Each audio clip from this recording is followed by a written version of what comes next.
Hello everyone, this is Rick. Welcome to an episode on the Egyptian civilization. In this video, we are going to discuss about introduction to Egyptian civilization and various aspects of it. This is going to be a video of three parts. Today we are in part 1. In this video, it has been made according to the syllabus of Class 6 ICSE Board.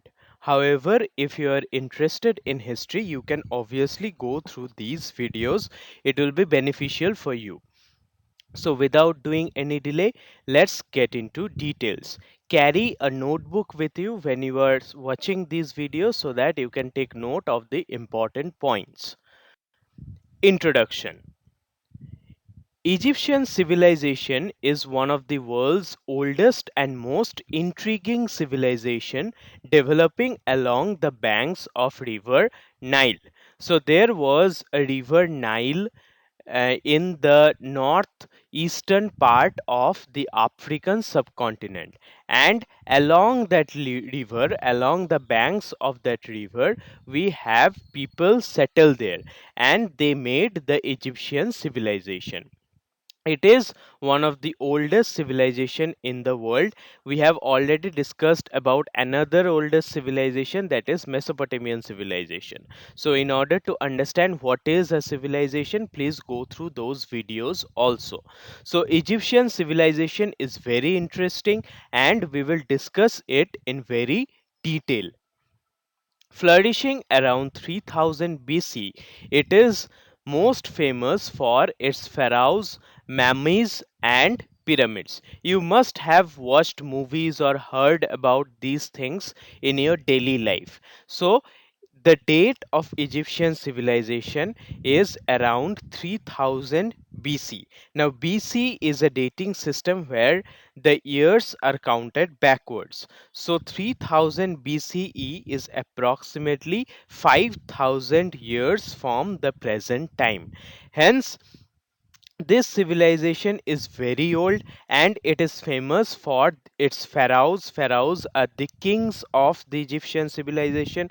Mummies are ways to preserve dead bodies, and pyramids. Pyramids are structures where mummies were kept. So, all these things will be discussed in this chapter.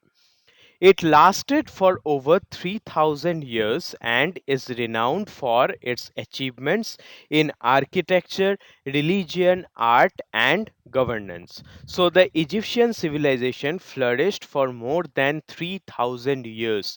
The people lived there, and the culture stayed in its prime stage for about 3000 years. And what were the main aspects of that culture? It had its own architecture, it had its own religion, there were very highly advanced art, and also there were very good mechanisms of administration or governance. Historians have reconstructed its history from a variety of sources, including archaeological evidence and written records. So, today, after about 5000 years, how do we know about the Egyptian civilization? We know it through a process called reconstruction of history. It means there will be many sources of those period, there will be writings of those times, there will be materials of those times, there will be sculptures, statues, and also different other forms of structures of the Egyptian time, and the historians will reconstruct, means they will try to analyze how the Egyptian culture actually was from the sources that is available today. So there are two types of sources. Archaeological sources. Archaeological sources means the things which have survived from the Egyptian times, and also there are written sources. Written sources means the writings of the Egyptian people. The civilization's success can largely be attributed to annual flooding of the Nile, which deposited nutrient rich silt that enabled agriculture to thrive. So there is this great river Nile on this area, and every year the river used to flood. Flood means the amount of water in the river used to increase in such a way that it used to overflow from the river and spread in the area of its banks. Now you must have seen this, that when water overflows it carries mud along with it, and then after some days when the water will dry off, the mud will remain and it will form a layer. That layer of deposited mud by the floods is called silt. It is very rich in nutrient and helps in the growth of crops. So thus agriculture becomes very important in the Egyptian civilization because of the flooding of Nile. Egyptian society was hierarchical, with the pharaoh at the top considered both a god and a ruler. So there were many levels of the Egyptian society, and at the topmost level there was the pharaoh. Pharaoh is the ruler, and he was also considered to be the god. So he had a great respect in the Egyptian society. Next up, we will learn about the geography of the Egyptian civilization, or how did the river Nile help in the growth of Egypt. Egypt is located in North Africa, bordered by the Sahara Desert to the west and south, and the Mediterranean Sea to the north. So, in the north of the Egyptian civilization, we have the Mediterranean Sea, and in the west and south, we have the Sahara Desert. In the east, we have the Red Sea and also the Arabian Sea. So that is the location of Egypt. You can go through this map properly in order to understand the proper location of the area. Nile provided Egypt with fertile soil in otherwise barren desert, allowing it to flourish as an agricultural hub. So there are deserts all around this area. However, because of the river Nile, we get a layer of soil called silt. We have already discussed what is silt, and it happens because of the annual flooding of Nile River. Thus, agriculture flourished in this area, whereas all around it there was desert. So this is like a green patch of land in an area which is actually full of sandy desert. The desert and seas protected Egypt from foreign invasions, allowing the civilization to develop undisturbed. So, these desert on both the sides of Egypt and seas on the north and east protected Egypt from foreign attacks or from foreign invasions, and thus Egypt was very much secured. And because of this security, Egypt could develop as it wanted. There was no disturbance from outside. Rich in natural resources, especially minerals like copper and gold, the deserts around Egypt were essential for producing tools and other goods. So, deserts, it may seem like very harsh and terrible, like how can people live in desert? But actually, deserts are filled with minerals. What are the minerals available in desert? Copper is very common to be found in desert, and also we get the most expensive metal called gold. So deserts are not completely useless, and people who lived in the Egyptian civilization had access to this desert because there were desert all around Egyptian civilization. Hence they could use copper and gold, and they were used for producing tools and other kinds of goods. The isolation of region fostered the development of a unique and stable culture which thrived for millennia. Isolation means Egypt was left undisturbed. No one knew about Egypt, and even if they knew, they couldn't come to Egypt because Egypt was very protected by the seas and deserts. So it was totally isolated. And because of this feature, Egypt could become a very stable culture which thrived for millennia. Millennia means for thousands of years. Gift of Nile. As we have discussed before, Nile is one of the most interesting feature and useful thing in the Egyptian civilization. How was it useful? The Nile was the lifeblood of Egyptian civilization. Its predictable annual flooding brought fertile seed to the land, enabling agriculture.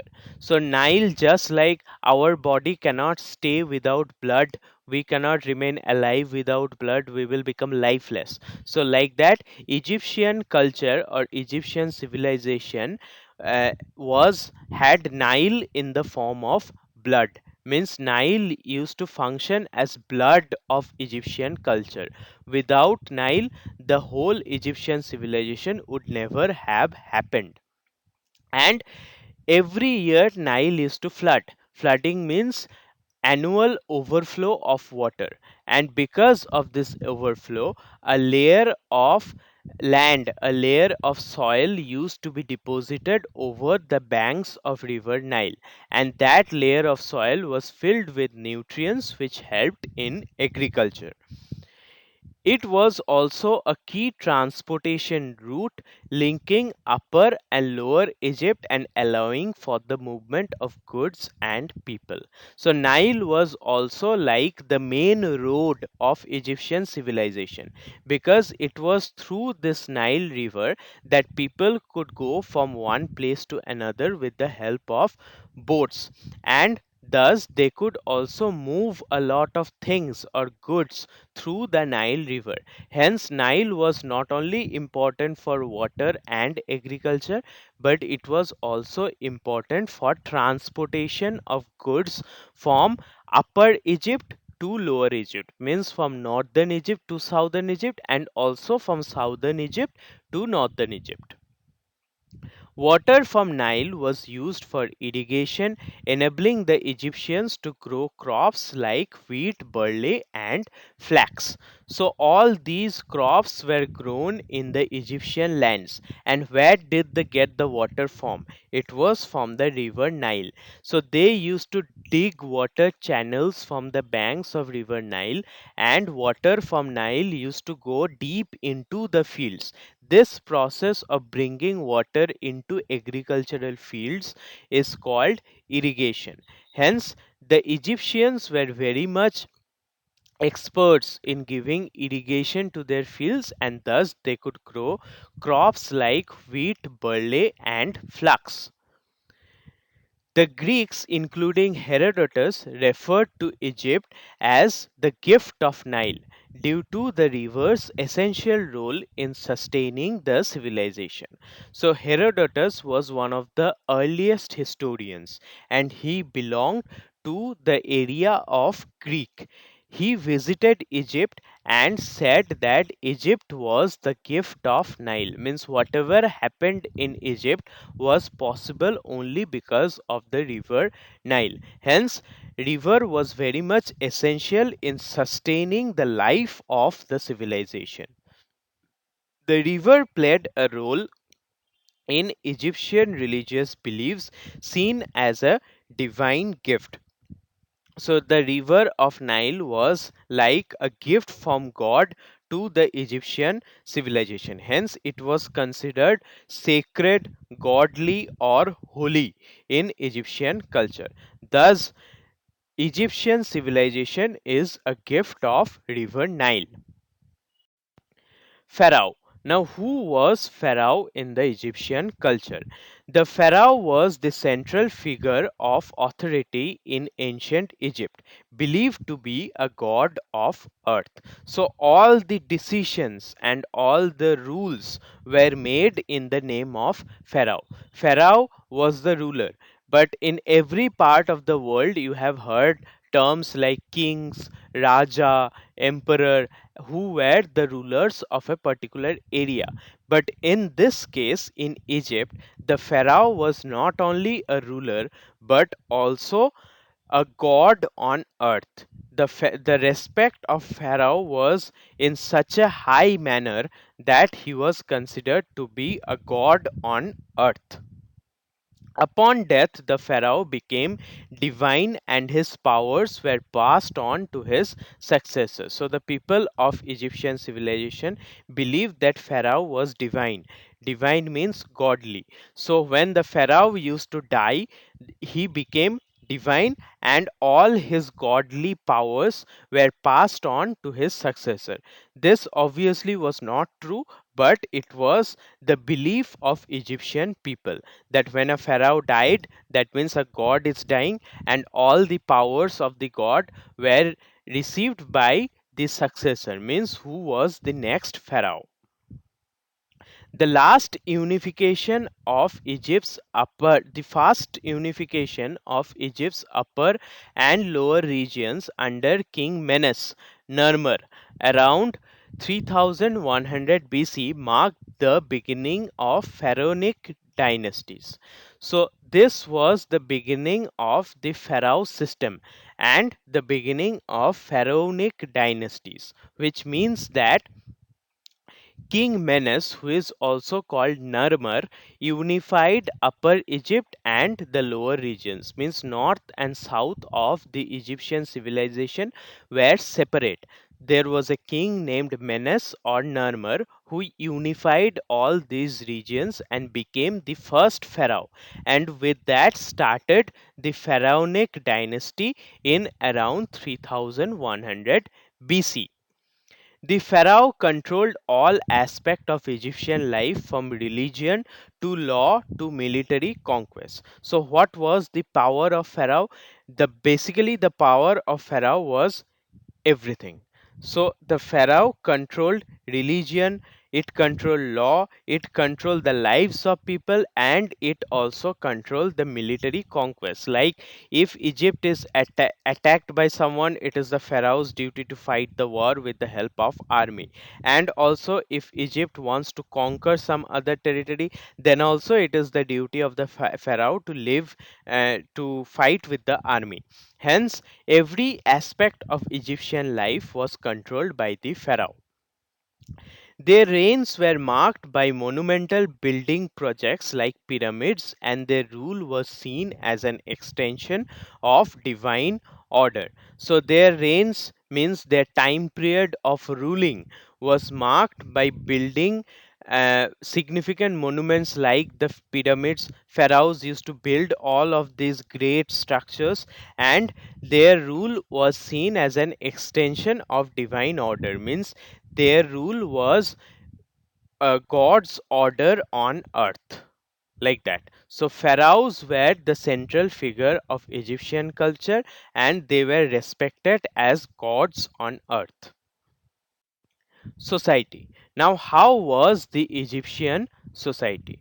Who were the people who used to live there? Who were in the highest level of the society and who was in the lowest level of the society? Egyptian society was divided into three main classes. So, there were three main classes in the Egyptian society. The upper class comprised the pharaoh, high priest, and nobles.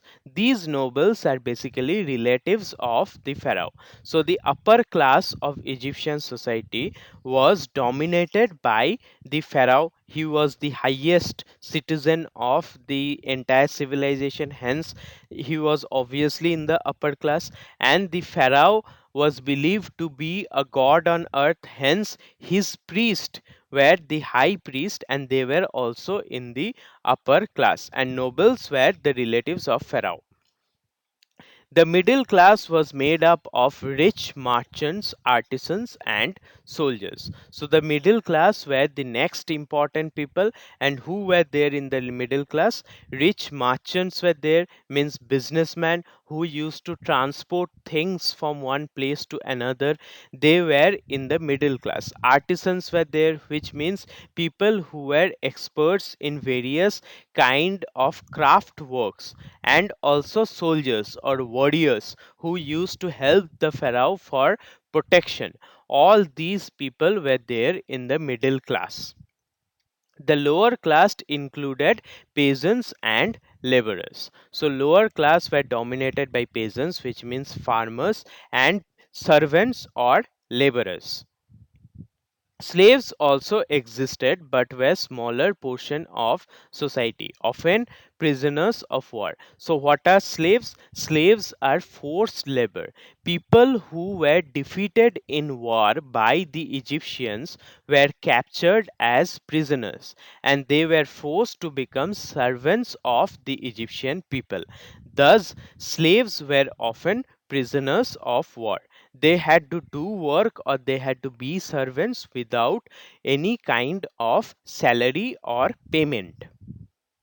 The upper class lived in luxury and had access to best education and privileges. So you can imagine this, that the upper class people were the most powerful people in the society, hence they lived in luxury, means they had plenty of materialistic things, and thus they received the best education, and also all kinds of facilities first came to the upper class.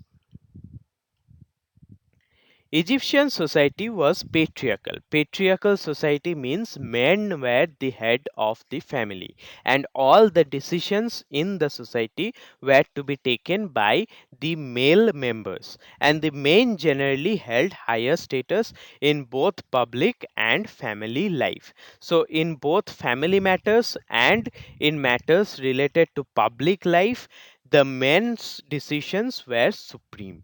So, thus, Egyptian society was a patriarchal society. Now, family life. How was the family in the Egyptian culture? The family was central to Egyptian life. People were very much attached to family, and marriage was common among both nobles and peasants. So, family happens with the help of marriage. So, marriage was the common binding force behind the organization of family, and family was very much central to Egyptian life. That means Egyptian people gave great importance to family. Women were respected and had rights. So, women, even though the society was patriarchal, women had great respects in the society, and they had a lot of rights, including ability to own property and divorce. So, women could own property, and also, in case of any kind of misunderstanding, or in case a woman does not want to live with her husband, she could give divorce. So women's decision were also taken into account in the in the Egyptian society. Marriages were typically monogamous, and children were highly valued. Marriages were monogamous means one person could marry only one other person. It's not like that a husband can have many wives or a wife can have many husbands. No, that was not the case.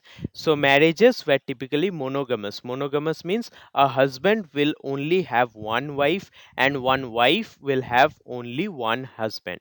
And children in the family was very much of value.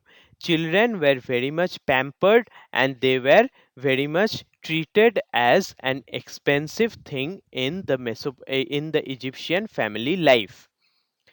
The elderly were respected, and caring for them was seen as a family responsibility. So the elder people in the family were very much respected. Their whatever they said was followed by the younger members. Hence, they were very much in high status of the family life, and To care for elders was seen as a responsibility of the young members of the family. Just like today, you take care of your grandparents, similarly, the Egyptians also took care of their elderly people in the family. Household structures included both nuclear and extended family models depending on social class. So there was nuclear family also, and also sometimes extended family. Nuclear family means father, mother and kids. So this was a small family unit. That means it was a nuclear family. And also sometimes there were extended family model means all the brothers with their family used to stay together in one place, which means a joint family unit. So both types of family units used to be present in the Mesopotamian society. Administration. How was the administration of the Egyptian culture? The pharaoh was the supreme ruler, but governance was managed by large bureaucracy including officials, scribes, and priests. So pharaoh was the highest part of administration. His decision was the supreme thing, and so pharaoh was the supreme ruler. But the governance was managed by large bureaucracy. Large bureaucracy means there were officials who used to help the pharaoh to manage the entire Egyptian civilization. And who were there in the bureaucracy? There were officials and also scribes. Scribes means people who used to write the orders of the pharaoh and the bureaucracy. And also there were numerous priests who used to help the pharaoh in divine matters. The government oversaw tax collection, land management, and legal matters. So, what did the government do? It collected tax. It collected tax with the help of different tax collectors or tax collection officials. So the government oversaw the tax collection process. They also oversaw the land management and also dealt with the matters related to laws. So all these things were done by the administration. Egyptian society was hierarchical, with officials and nobles answering directly to the pharaoh. So, officials and nobles were in the upper class of the Egyptian society. And as we know, there was hierarchical system in the Egyptian society. That means the nobles answered directly to the pharaoh. Administrators organize large scale projects such as construction of temples, pyramids, and irrigation systems. So, the administrators in the Egyptian society sometimes had to come up with large projects like building of a pyramid, construction of a temple, and construction of water canals or irrigation systems. So, that time specialized people from the Egyptian working class were to be selected, and their sole duty was to help in one singular project only. The development of a strong centralized government was key to Egypt's stability and growth. So, here the government was centralized. If you have seen the videos on Mesopotamian civilization, then you will know that there were different city states, which means each city had its own government. But in the Egyptian culture, there was no concept of city state. The pharaoh, with his officials, scribes, and nobles, used to control whole of the Egyptian society or whole of the Egyptian civilization from a central source of power. Therefore, Egyptian civilization was a centralized government. So that was all about the first part of Egyptian civilization. Hope you have liked the video. If you have any doubts, please write it down in comments and I will try to answer it to the best of my ability. And stay tuned for the next two parts. Thank you so much for your love and support.